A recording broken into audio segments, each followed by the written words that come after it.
안녕하세요. 인천 서구 마전동 남이국어논술의 김남희 원장입니다.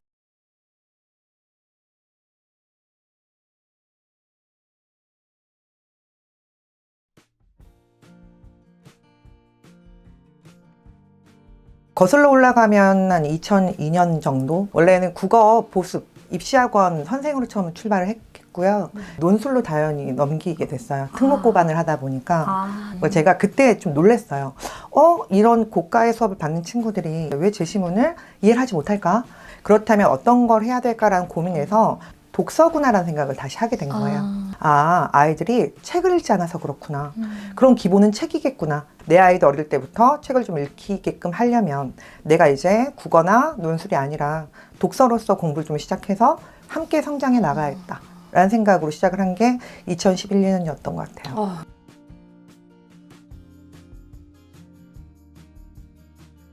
요 근래 아이들이 최악의 독해력 세대다 라는 이야기를 매스컴이나 여러 방송에서 많이들 이야기를 하고 있어요. 이 독서 논술만으로 지금 9년 정도 쭉 한 자리에서 아이들을 지도했을 때 느끼는 그 차이는 현저하게 타격감이 컸어요. 최근 들어 아이들이 팬데믹 때문에 한 2년, 3년 전부터 온라인으로 수업이 다 전환이 돼버렸어요. 집중력이 떨어진 상태에서 초등에 입학을 하게 된 거죠. 그래서 문장을 이제는 글 한 편이 아니고요. 문장 문단 독해가 안 되는 지경까지 이르렀다는 걸 느꼈었어요. 그런 시기를 1년, 2년 좀 겪다 보니까 책을 읽어오지 않는 경우가 많아지는데 안 읽는 거에서 더 나아가 못 읽더라고요. 그래서 제 수업이 독후 활동과 사고력을 향상하는 걸로 현장에서 이루어져야 하는데 언젠가부터는 독해 수업으로 변질이 되는 느낌들을 지울 수가 없었던 거예요. 한 달씩 소진을 해야 되는 분량이 있기 때문에 그 진도를 꼭 나아가야만 해요. 그런데 저는 그렇게 할 수가 없었고요.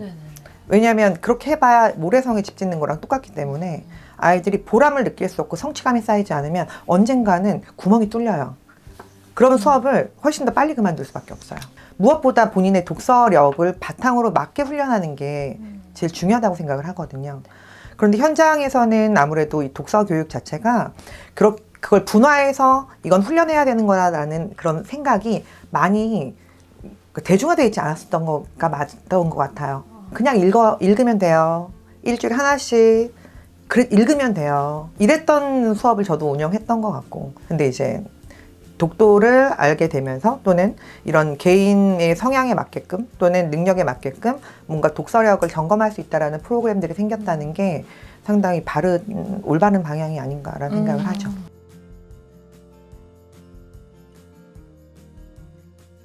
이제는 개인 브랜드로 공부방을 내면서 운영할 수 있는 프로그램을 신중하게 선택했어야 됐기 때문에 저는 좀 많이 알아보기도 했는데 물론 독도는 프레시하다 라는 생각이 좀 들었어요.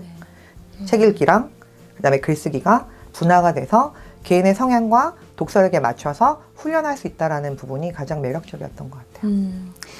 그다음에 그걸 위해서 만들었던 온라인 프로그램이 강치가 너무 예뻐요. 네. 왜 마음에 들었냐면 애들이 좋아하겠다. 네네. 제일 중요한 건 그거예요.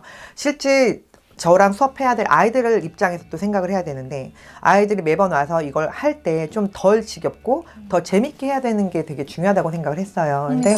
근데 그런 화면 구성이나 프로그램이 요즘의 트렌드를 많이 따라가고 있구나. 디지털 미디어를 아이들이 많이 접하거든요. 그쵸. 네. 그러면 그 부분에 있어서도 뭔가 전 트렌디함이 있다고 생각을 해요. 제가 활용했던 브랜드가 대기업이었기 때문에 독서 토론의 대기업, 나름 대기업이라 어려웠죠. 정말 진심이었던 것 같아요. 정말 순수하게 어머님 이게 이런 부분이 제가 정말 고민스럽습니다라고 얘기를 했던 게 컸어요. 바로 정독 부분이었던 거죠. 정독. 항상 제가 그 말씀을 드렸어요. 단시간에 절대 실력 향상이 되지는 않습니다. 두통약이라고 생각하지 마시고요. 한약을 먹인다고 생각을 해주세요 라고 제가 말씀을 드렸어요. 타이레놀이라고 생각하시면 안 됩니다. 뭔가 즉각적인 해법은 제가 드릴 수가 없습니다. 어머님 한약을 생각해 보시라고. 얼마나 매일 챙겨 먹어야 되고 입에 쓰고 빼먹으면 효과 없고 그리고 오래 장복을 해야 돼요. 근데 아이러니한 건 효과가 바로 안 나요. 하지만 중요한 건 장복하고 꾸준히 했을 때 실력은 반드시 형성이 된다는 걸 검증했다는 말씀을 드리는 거예요.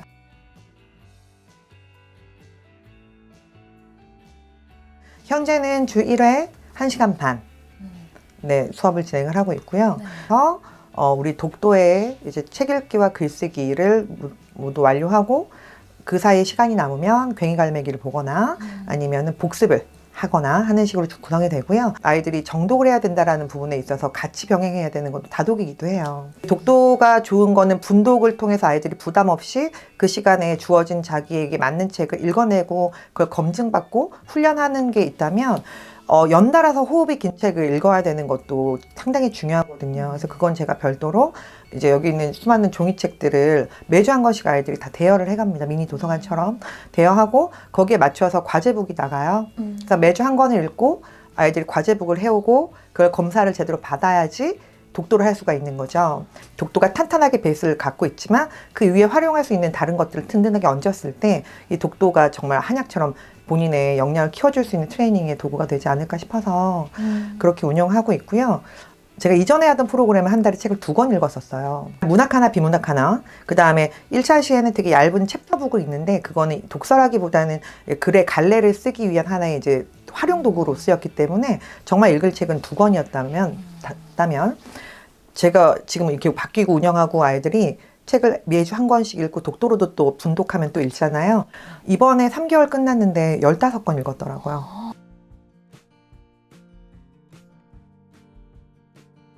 독도 그 관리자 페이지에 가면 매뉴얼에 회차별 학습이 있어요. 리스트가 쭉 뜨면 1회부터 본인이 하고 있는 그 현재 진행이 다 뜨거든요. 아이가 글쓰기와 책 읽기를 다 완료하면 민트색이 되고요. 복습을 하게 되면 파란색으로 바뀌죠. 매번 책 읽기라고 온라인 문제 6개 중에서 A를 맞게 되면 노란색으로 바뀌어요.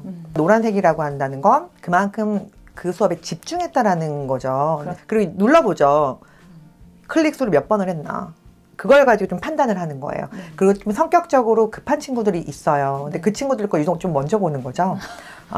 몇 번을 했나. 왜냐면 그 다음에 바로 피드백이 줘야 됩니다. 클릭 수가 뭐 한 35번인데 한 50번 넘게 눌렀네. 하기 싫었나 봐. 뭐 이렇게. 어제 금방 끝내더라. 이렇게 얘기하면 뭐 이렇게 얘기하기도 해요. 그래서 선생님 다 볼 수 있어. 이렇게. 그래서 제가 전자칠판을 쓰기 때문에 딱 오면 수업 때 먼저 쫙 펴놓고 보여주죠. 초등생들은 이 학습 동기가 좀 필요한데 상당히 그 동기가 얕아요. 그 아이들이 뭔가 막 큰 포부를 갖고 하는 게 아니잖아요. 재미가 있어야 되고 뭔가 움직이게끔 만들어야 되는데 그게 여러 가지도 있지만 강치도 되게 이뻐서 되게 좋아하고 섬초롱꽃에 대한 포인트에 대한 욕구도 되게 강렬하지만 선생님이 수행을 잘한다, 정말 이걸 잘했다라고 얘기할 수 있는 거는 그 회차별 학습에 본인의 학습의 역량이 보이는 민트색, 뭐 노란색 또는 클릭수 그 지표였던 것 같아요. 제 생각엔 아이들이 무조건 그냥 입 다물고 해가 아니라 내가 하는 게 어떤 프로그램이고 어떤 순서로 진행이 되는지를 잘 알고 있을 때 좀 더 민감하게 접근한다고 보시는 게 맞죠. 그래서 제가 많이 놀라고 있어요. 아이들은 할 수 있는 힘이 있구나. 적재적소의 자극을 긍정적이고 따스하게 주면 움직이는구나. 안 되는 부분에 대해서 이야기하진 않아요. 왜냐면 독서는 힘들어요. 와서 해주는 것만 해도 고마운 거죠. 스트레스 받지 않게 하죠. 1시간 반 동안 원래는 책 읽기랑 글쓰기를 양분해서 해야 되잖아요. 그쵸. 책 읽기만 겨우 끝내고 가는 친구도 있어요. 독해력이 좋은데도 속도가 느린 친구가 있고 그걸 내가 내 특징을 아는 게 되게 중요한데 본인들도 좀 알아요. 예를 들면 독도 수업의 커리는 전 좀 그냥 풀어놓고 하는 편이에요. 그러니까 그걸 네네. 끊거나 막 덜어내거나 하지 않고요. 만약에 이번 시간에 책 읽기만 했어요. 그럼 다음 시간에 와서 글쓰기를 하는 거예요. 글쓰기를 좀 빨리 끝내면 책을 좀 더 읽어요. 읽다가 오프라인으로 책을 읽다 시간이 다 되면 기록을 제가 해두죠. 기록을 해두고 다음에는 그럼 와서 여기부터 읽어봐. 페이지를 기록해둔다거나 아니면 웬만하면 독서까지 끝내고 온라인 문제를 그러니까 그 친구 한 대까지 제가 기록을 해둬요. 그게 연장으로 갈 수 있게끔 해서 진도 때문에 프레스 받는 일은 없죠. 본인이 할 수 있는 만큼만 하고 가는 거예요. 네네네. 그 대신에 성실하게.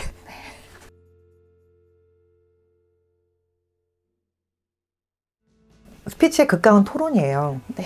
토론이 되려면 기초 체력이 돼야 토론을 하거든요. 기초 체력이라는 건 본인이 본인 의사를 거침없이 말할 수 있을 정도여야 되고요. 비판적 사고가 내가 메모하거나 메모하지 않으면서도 바로 생각이 들어서 바로 반격을 할 수 있을 때 멋진 우리가 토론자다, 논리적이다 라고 이야기를 할 수 있는 거라 저는 지금은 그 토론을 목표로 스피치 훈련을 한다고 보시면 되죠. 독서 논술만 10년 넘게 진행을 한 것 같아요. 한 자리에 오랫동안 믿어주시는 분들이 계셨기 때문에 제가 있을 수 있다고 생각을 하고 그 다음에 뭐 책임감을 가지고 열심히 하는 바는 예전과 지금이 변함은 없다고 생각을 합니다. 근데 좀 달라진 건 요즘 들어서 좀 더 아이들이 과외 수업이 좀 더 행복하죠. 그래서 이 친구들이 그래서 지금은 한 명 한 명 이 친구들한테 맞는 정독의 방법, 이 친구들한테 맞는 글쓰기의 방법, 이 친구들이 어찌 보면은 문해력을 계속 강조하기도 하지만 문해력의 궁극적인 목표는 잘 살기 위함이거든요. 그리고 이제 고교학점제로 바뀌면서 아이들의 역량이 훨씬 더 다방면을 많이 필요하게 되었어요. 이제 주입식이 아니라 내가 이해하고 내가 내 목표를 가지고 나다움을 가지고 있을 때 진로를 정하고 뭔가를 해내야 되는데 그 기저에는 학습력이 바탕이 되어야 해요. 초등은 독서라고 봅니다. 독서부터 시작해야 모든 것들을 다 하나씩 얹어서 진정한 문해력을 쌓고 그게 학습의 하나의 발로일 수도 있고 행복하게 살 수 있지 않나 싶어서 그 길에 있어서 저는 이 직업이 상당히 중요하다고 생각을 해요. 열심히 연구하면서 아이들하고 행복하게 수업하는 게 소망이에요.